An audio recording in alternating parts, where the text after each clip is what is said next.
recently I was having a conversation with someone about the fitness space and about the exercise community and how weird and ridiculous it is that people will just do random workouts, right? Random type things. I'm going to do 50 push ups, 50 burpees, 50 squats, 50 pull ups, and just repeat that for, 2 times, anywhere up to 10 times. Why are we doing this? Why are we not thinking methodically? There's no structure to it. There's no plan for progress. Why don't you consider what you're going to do next time? And what is actually stimulating your body for adaptations? Is it the volume? Is it really the volume? If it is, you need to be increasing it every workout, every week, right? If that's what's driving your progress, and this week you did 2 sets, next week better be 3, and then next one better be 4. And your workouts better get infinitely longer, right? If that's the way you make progress, but of course not. You would say, well, of course there's a point where it's diminishing returns, it's not actually benefiting you. But where is that point? You can't really talk about this type of stuff with people on the internet because they will attack you because, again, the way they see exercise is more of a belief system. They have a belief that you are challenging for it offends them. So just be sure to understand what the stimulus is. Is it 1,000,000 reps, or is it training the muscle very, very hard? I believe and have experienced and have seen that it is training the muscle hard, very hard. And when you do that, you only have to do it once. There's no reason you would need to do it more than once. Give me a reason. Nobody can explain this. Why do you have to do 3 sets? Why do you have to do 4 sets? You can find people on Instagram posting their workouts and saying, I did 4 sets of pull-ups, 3 sets of push-ups, 2 sets of dips, 3 sets of overhead press. Why? Why 3? Why 2? What? Where does that come from? It's arbitrary. It comes from nowhere. They just made it up. It just felt good. They do whatever feels good. You and I are different. You and I want to think logically. You and I want this to have a systematic approach, a physiological approach to how we train. In doing so, you will train harder and you will cut out the junk volume. Doing more sets means more junk volume in your workout. It's just the way it is.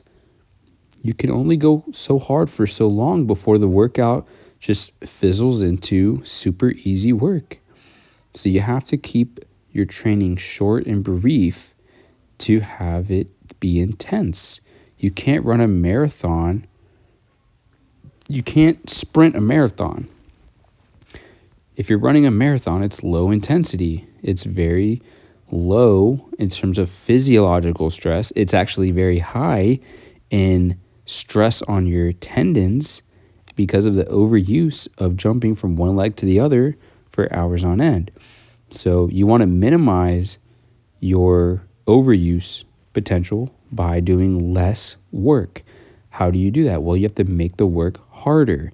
Thankfully, we live in 2024 where we have machines, we have all kinds of resistance-based equipment to challenge your muscles, give it enough mechanical stress to not only get cardiovascular improvements, but to also get muscle hypertrophy and strength. At the end of the day, your muscles on your body is what gives you functional ability. It's what allows you to move, right? So when you're picking exercises, you're picking movements that challenge your body's ability to flex or extend muscles, right? That's what you're doing, and that challenges your cardiovascular system because your muscles are linked to your blood supply. They're linked to the heart. That's why your heart rate goes up when you're exercising. That's why your respiratory rate goes up while you're exercising. You are supplying your muscles with blood and oxygen, and you are using ATP to produce force. You're expending energy.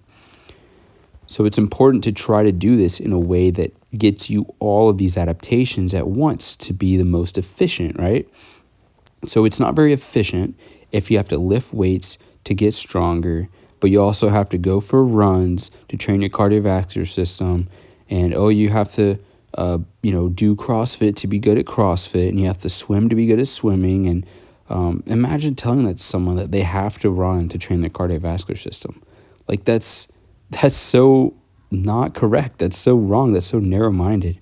Imagine telling your 80-year-old grandma that she needs to go running with you in order to train her body and her muscles.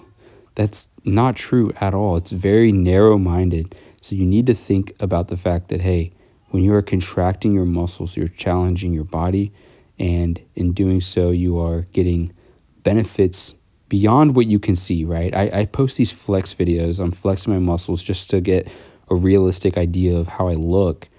But it's not just muscle. There's so much more going on under the surface of your muscles, right? The health, the longevity, the lack of overuse and strengthening that's going on. It's very, very important, and it's key to having a successful life, in my opinion. So thanks so much for watching.